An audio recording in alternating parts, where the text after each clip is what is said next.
Los expolios ha sido una constante a lo largo de las distintas civilizaciones, puesto que había dos cuestiones. Una, arrasar la cultura de la sociedad que se conquistaba era un elemento valorativo para lo que significaba la implantación de un nuevo concepto civilizatorio o cultural, ¿no?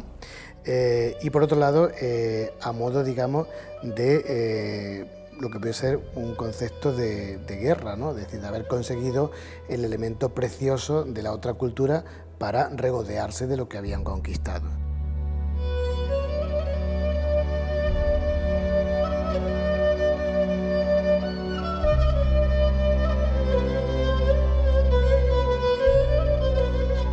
Estos cuadros, que hoy se dejan observar sin prisa, custodiados por los sistemas más avanzados de seguridad, son las piezas de un puzzle histórico cargado de avatares y de incógnitas. ¿Qué pasado hay detrás de cada lienzo? ¿Cómo ha llegado hasta aquí? ¿Cuántos como este se han perdido en el camino? Estas y otras preguntas fueron el objeto del curso Patrimonio Olvidado, Patrimonio Negado, Expolio, Destrucción y Exilio, que la UNIA celebró en Baeza. Un repaso a la historia desconocida de nuestro patrimonio artístico, un devenir de siglos protagonizado por saqueadores, funcionarios oportunistas, magnates y marchantes sin escrúpulos, pero también por personas convencidas del valor incalculable de una obra de arte que pusieron todo su empeño para garantizar su perpetuidad. Uno de los elementos clave en la pérdida de patrimonio español fue la Guerra de la Independencia. Es decir, Napoleón tenía un concepto de creación de una especie de Estado, de imperio universal, donde a través del concepto cultural de la creación del Museo de Napoleón, del Museo Napoleónico, tendrían que estar en París las mejores obras de todas las culturas. En Sevilla, más de 1 millar de obras acabaron en colecciones francesas, se exhibieron de forma descarada en los palacios de estos militares franceses y luego se fueron vendiendo en los mercados negros o blancos a lo largo del siglo XIX, y hoy día muchas de las obras sevillanas documentadas del retablo donde provienen, de la iglesia donde provienen, de la colección donde estaban, hoy día se encuentran en museos en San Petersburgo, en París, en Italia, en Estados Unidos muchísimo.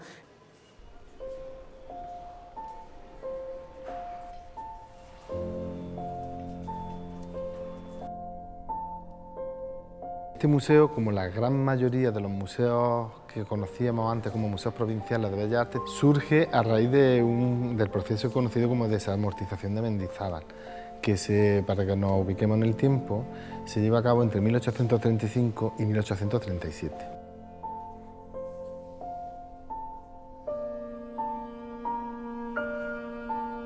Vamos a ver otro de estos casos de obras del museo, de las que yo denomino de ida y vuelta. Estas obras, al igual que otras cuantas que tenemos en la sala contigua, forman parte del grupo de esculturas que ingresaron con la desamortización en el museo en el siglo XIX, a comienzos del XIX. Son obras que luego se devuelven al sitio de origen porque eran obras de culto y, curiosamente, transcurrido el tiempo, ya en pleno siglo XX, vuelven al museo, pero no como pasó con el Jacopo Frontino, sino a través de la venta. En ese proceso desamortizador, que la finalidad era buena, los medios eran escasos. Y aparte de que los medios eran escasos, no todo el mundo fue muy honesto. Hubo gente que se aprovechó un poco de ese desconcierto de ir anotando, recuperando y documentando todo lo que se incautaba. Y por el camino, y antes del camino, fueron desapareciendo muchas obras.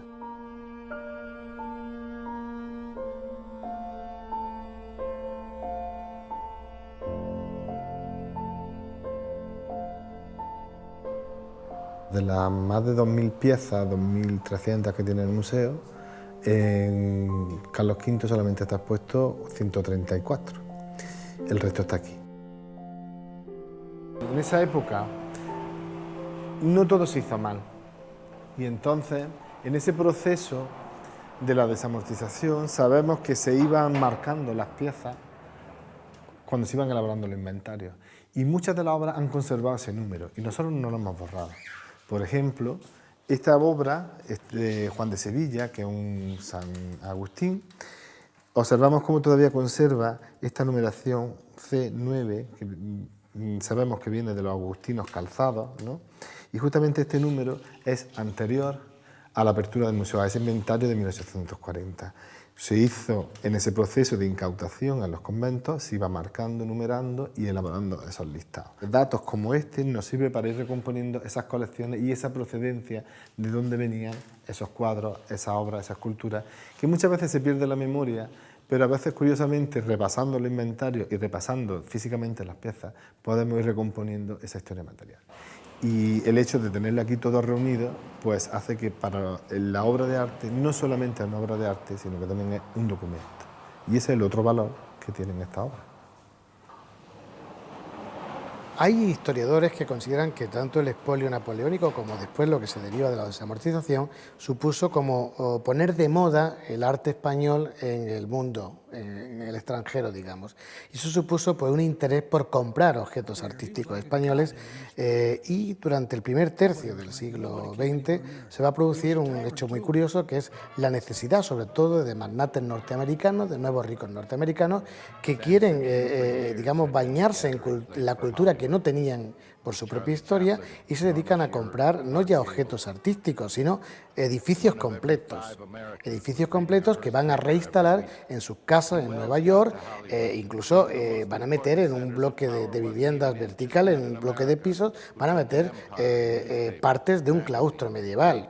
Ahí hay personajes importantes como William Randolph Hearst, ese personaje que está identificado con la película Ciudadano Kane de Orson Welles, que compraba por metros cúbicos, compró iglesias completas, compró claustros completos para sus casas de California, de Nueva York, etcétera, etcétera, y que se desmontaban y se embalaban y mediante barcos se llevaban a Estados Unidos.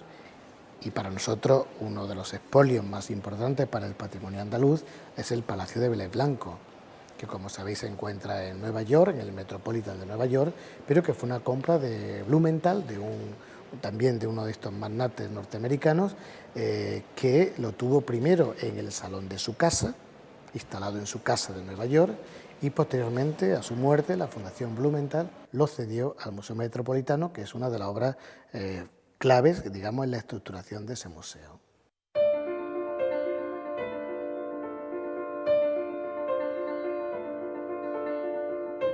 Con la República, si algo hay, es una importante renovación a nivel cultural, se apuesta a nivel político por la educación, por la cultura, y surge una nueva ley que renueva un poco y pone de manifiesto ciertos aspectos de la protección del patrimonio que hasta ese momento no había.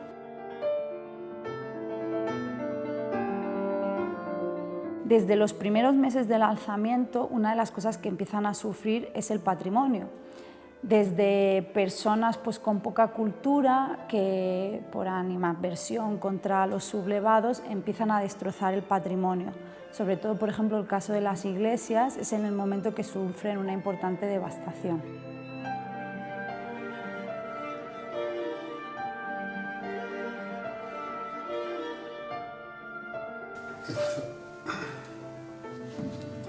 En realidad estaría en esta posición. Forma parte de aquella obra que durante el periodo de la Guerra Civil y en la República pues sufrieron la acción humana, ¿no? El deterioro antrópico, fueron fruto de mutilaciones o destrucciones de iglesias y de conventos, ¿no? Algunas se recuperaron. El gobierno republicano se da cuenta que tiene que poner medidas para controlar a toda esa gente que, bueno, pues por la contienda y por lo que significa una guerra civil, destruye el patrimonio. Para ello se crea una junta de defensa del patrimonio artístico que lo que intenta es cuantificar y poner en protección todo ese patrimonio. Eso hace que paralelamente también se tome una de las acciones más importantes, como digo, en materia de patrimonio, que va a ser seleccionar una serie de obras que se decide que no pueden quedarse en Madrid, sino que van a ir acompañando a los diferentes movimientos del gobierno republicano. Creo que es uno de los acontecimientos más importantes y más reseñables de la guerra civil, porque hay que entenderlo en el contexto en el que nos movemos, donde es verdad que los primeros meses la escasez en general de cosas no era tan importante, pero a finales de la guerra sí lo eran. Incluso hay imágenes y se sabe que pese a los bombardeos, intelectuales que acompañan estas obras ponen su vida en peligro para poder salvar las obras y cruzarlas a la frontera francesa. El expolio de obras de arte, según la Interpol, viene a ser como el tercer gran negocio después de la droga y de las armas en el mundo. Para el caso español, Napoleón, desamortización, guerra civil, más el previo de los grandes magnates norteamericanos, ha supuesto un cambio radical a nuestro patrimonio. Es decir, nuestro patrimonio del año 1800 es radicalmente distinto de lo que podría haber sido en el año 2000. España no se libra tampoco de haber hecho lo mismo que han hecho con otros estados europeos con las colecciones que han salido de Europa, ¿no? Generalmente se han hecho a través de compra, de monedas públicas, pero si la compra ha sido lícita, debe de estar donde está.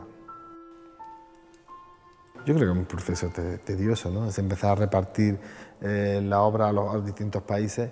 Crearíamos, por ejemplo, museos excesivamente locales, ¿no? Nos privaría a lo mejor de disfrutar de obras de autores extranjeros en nuestros países o en otros países que disfruten de obras de la pintura española, que la pintura española se conozca en San Petersburgo, en Praga o, no sé, en Viena. Todavía hay muchas cosas que se desconocen, que se pueden ir encontrando, que se pueden ir recuperando y que poco a poco también, porque toda la obra de arte que proceden del mundo negro, digamos, de ese mercado negro, se suelen guardar por las familias que los poseen, pero cuando pasan 2 o 3 generaciones, que se ha perdido ya el origen de esa obra, salen de nuevo al mercado o se empiezan a conocer.